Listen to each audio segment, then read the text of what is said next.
क्यों जरूरी है मन को नियंत्रित करना? गौतम बुद्ध से जाने मन को जानने के 6 कारण। मन बहुत ही चंचल होता है, इसीलिए वह अशांत रहता है और मन में जब तक अशांति रहेगी व्यक्ति हजारों सवालों से घिरा रहेगा। व्यक्ति को जब तक मन में चल रही सवालों के जवाब नहीं मिलेंगे उसका मन अशांत ही रहेगा। लेकिन मुख्य प्रश्न यह है कि मन को नियंत्रित कैसे किया जाए और मन को कैसे समझा जाए। गौतम बुद्ध की इस कहानी से उन्होंने मन को जानने के लिए 6 चरणों के बारे में बताया है। शुरुआती 5 चरणों को जाने बिना आप मन को नहीं समझ सकते। जानते हैं इस कहानी के बारे में।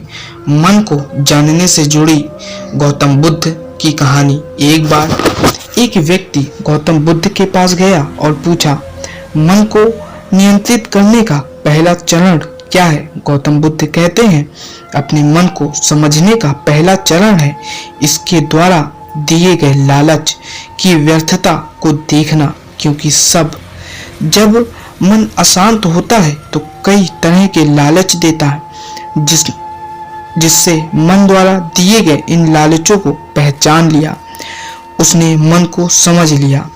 फिर व्यक्ति बुद्ध से पूछता है, लेकिन हमें यह कैसे पता चलेगा हमारा मन हमें लालच दे रहा है और वह लालच व्यर्थ है?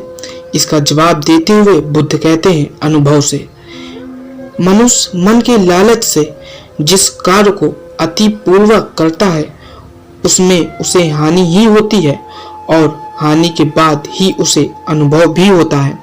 जैसे जिसने वास्तव में यह देख लिया कि नशा करना केवल दुख है, वह नशा मुक्त होना शुरू कर देगा। जिसने जान लिया कि ईर्ष्या से खुद का नाश होता है, वह ईर्ष्या से मुक्त हो जाएगा। मन को समझने का यही पहला चरण है।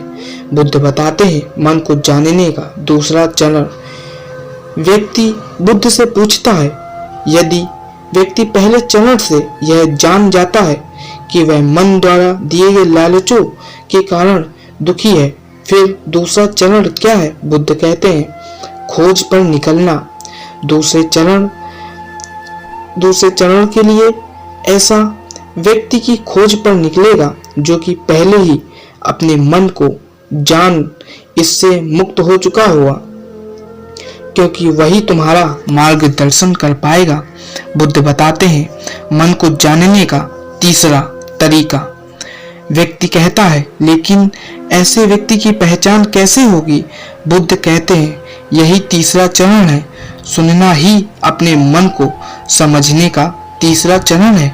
व्यक्ति कहता है, क्या इसे देखकर पता नहीं किया जा सकता? बुद्ध कहते हैं, देखने में कोई व्यक्ति बहुत अशांत और अच्छा लग सकता है, लेकिन उसके मन के भीतर क्या है यह उसके शब्दों से ही पता चलता है। लेकिन किसी की बातों पर तब तक विश्वास नहीं करना चाहिए जब तक कि वह तुम्हारे विवेक की कसौटी पर खरा न उतर जाए। चौथा चरण करना है। बुद्ध कहते हैं, कर्म ही मन को समझने का चौथा चरण है। खुद को जानने के लिए सही दिशा में कर्म करना जरूरी है, लेकिन कर्म करते हुए हर व्यक्ति 2 गलतियां करता है।